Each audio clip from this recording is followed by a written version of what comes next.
بعض لوگ شاید دنیا سے اتنے دکھی ہو جاتے ہیں کہ وصیت میں ایسے الفاظ لکھوا جاتے ہیں جیسے ایک قبر پہ لکھا ہوا تھا، دکھ دینے والے حضرات تشریف نہ لائیں۔ انسانی دل بہت حساس ہوتا ہے، لوگوں کی قدر ان کی زندگی میں کریں، انہیں اہمیت دیں، اپنی زبان سے عمل سے کبھی کسی کا دل نہ توڑیں، کسی کو تکلیف نہ دیں، دوسروں کے لیے احساس محبت پیدا کریں، مسکرائیں اور نفرت کے اس جہاں میں محبتوں کو فروغ دیں۔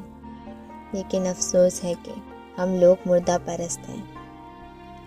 جیتے جی کسی کی قدر نہیں کرتے، اس کے آنسوں کی پرواہ نہیں کرتے،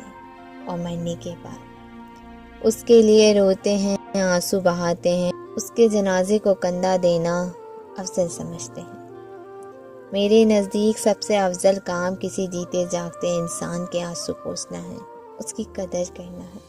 اس کے ٹوٹے ہوئے وجود کو سہارا دے کر سمیٹنا ہے۔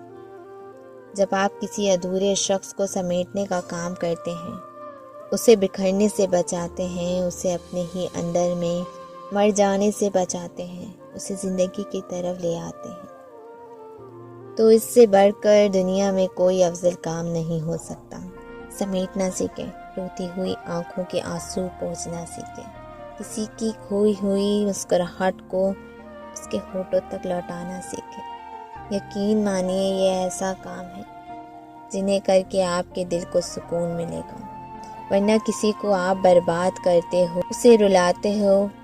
اسے ذہنی مریض بناتے ہو، اس کی کمزوریوں کا فائدہ اٹھاتے ہو تو پھر اپنی باری آنے کا انتظار ضرور کیجیے گا۔